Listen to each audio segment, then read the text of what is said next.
This is Jerry Hesch from the Hesch Institute in Aurora, Colorado.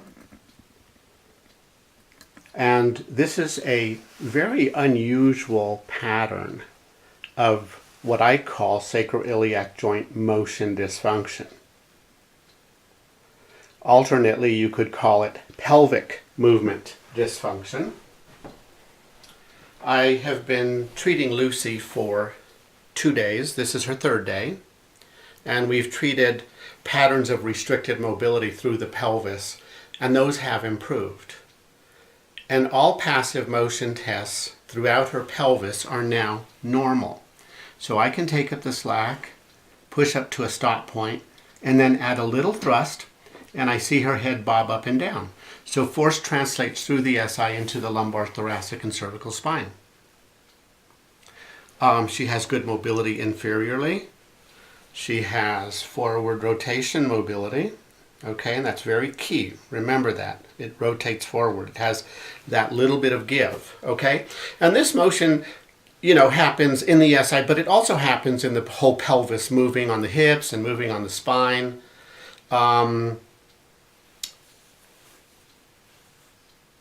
The left PSIS is just slightly posterior. And maybe it's too subtle to say. Maybe my eyes deceive me. Who knows? Okay? But this, to me, appears posterior. All right? Now I'm going to the medial aspect of her sit bone. And I can't say that there's an asymmetry there. What I do find is that when I palpate her sacrotuberous ligament on the right side, I can give it a little bit of an indent, and that's a normal finding for that ligament. When I come to her left sacrotuberous ligament, it's more prominent, and that's not subtle. It's more posterior. Further to that, it's very hard, okay? So it's tighter than the one on the right, and I'll show you this ligament. There is no bone here. This is sacrotuberous ligament, so it comes from the bottom of the sacrum, it blends with the long dorsal SI ligament, and attaches to the medial aspect of the ischial tuberosity. So here's ischial tuberosity, here's medial aspect, there is infralateral angle of the sacrum, okay? So that ligament comes like this. And so I twang obliquely, and then I locate it, okay? Now, again, I stated that all motions are normal throughout the pelvis with one exception, okay? And that is lateral spring, okay? So when I find the PSIS and I contact this curved part of the ilium, there's PSIS and there's that curved part of the ilium, I'm going to spring it more laterally. There's a little bit of anterior force, but most of the force is lateral. And I'm on the top of that ilium, and there's no movement. There is no lateral movement, okay? When I come medially, I can actually make it go a little bit further medial. It accepts that force translation, okay? On the right side, so there's PSIS, I can take up the slack and I can spring it laterally, okay? So this is not what we call a posterior ilium where the whole pelvis twists, but more so on the left, and it looks like the left ilium comes posteriorly. That would have blocked motion with a forward spring, but it's not blocked. It would have blocked motion going superiorly, but that's not blocked. So it's not a posterior ilium. I call this side bent ilium.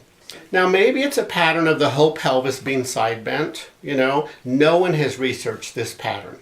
There is no research negating or affirming that this pattern happens in the SI joint. All I know is that force is blocked translating through the SI joint. That's all I know. So it might be external to the joint. It might be partly external and partly internal. Nobody knows. No one's done the research. All I know is that she hurts. She points to this PSIS. She has blocked mobility, and she has a increased tension in the sacrotuberous ligament, which is not normal.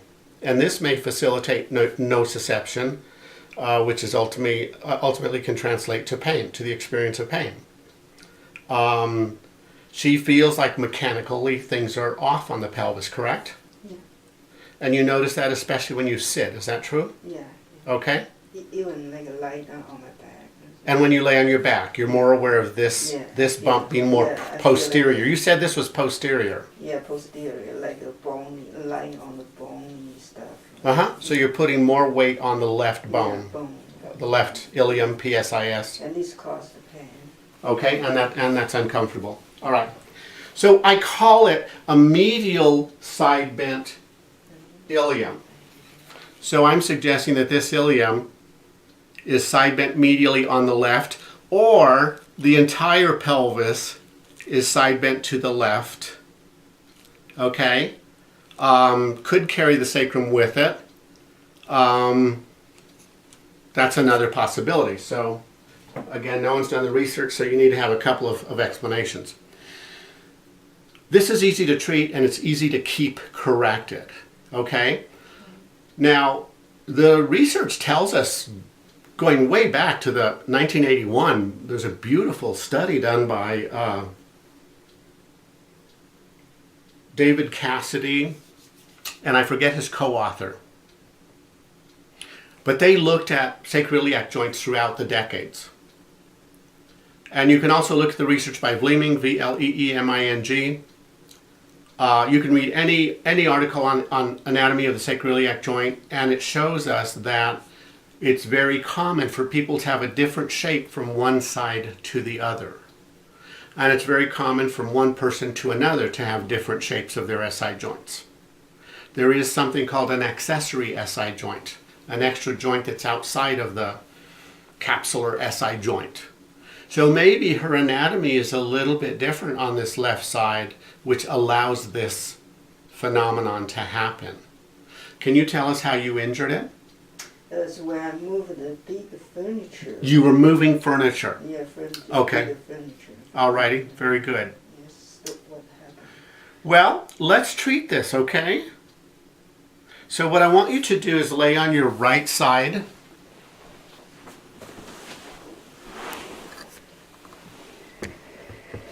And unfortunately, I don't have a camera person today, so I hope I got good shots on the previous demonstration. It's okay. Yes. All right, so can you scoot close to the edge? And I'm right here, I won't let you fall. Go all the way to the edge. Good, beautiful. All right, so leave your bottom leg bent, okay?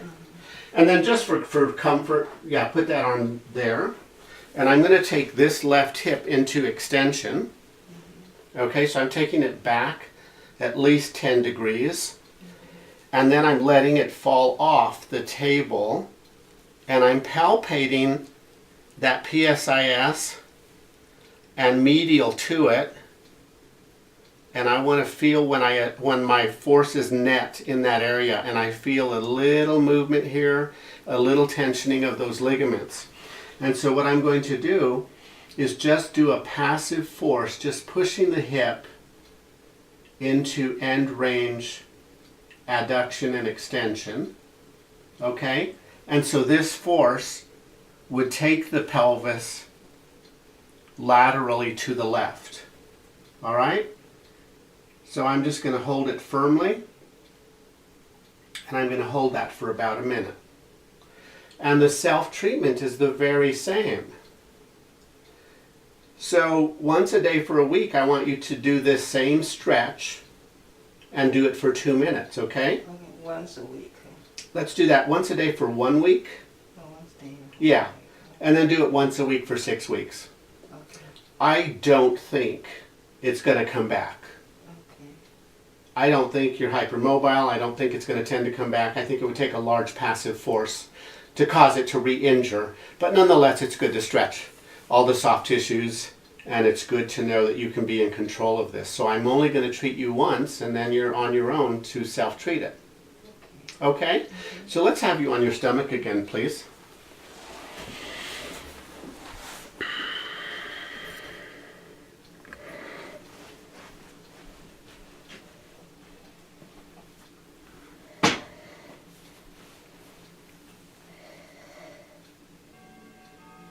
So it no longer feels posterior on that left PSIS. I can now take up the slack in a side bending direction and I can spring it. And now I'm going to test that ligament.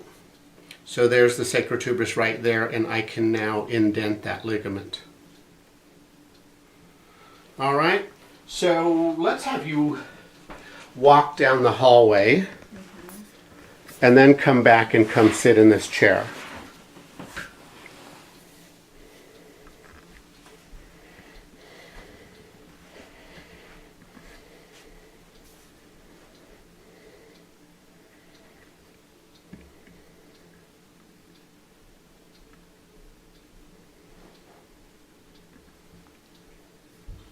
I feel looser. You feel looser? Yeah. Okay. Another thing is still like here is tight. Uh-huh. Okay. Okay. So you feel looser on the left side, you Yeah. still feel tight on the right side. On the right side. And Okay. the top and Ilium All right. on the top So Ilium. go ahead and lie on your back. Roll over. This way. Yeah, face up. Okay. All the way on your back. On the way in the back. Okay. Yes. And how does it feel to lay on your back? I feel the bony feeling is not there. The bony feeling is not there? No. Okay. And you're talking about that left point? Yeah.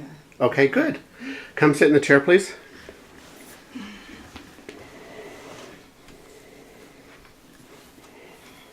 This one take a little bit while to feel.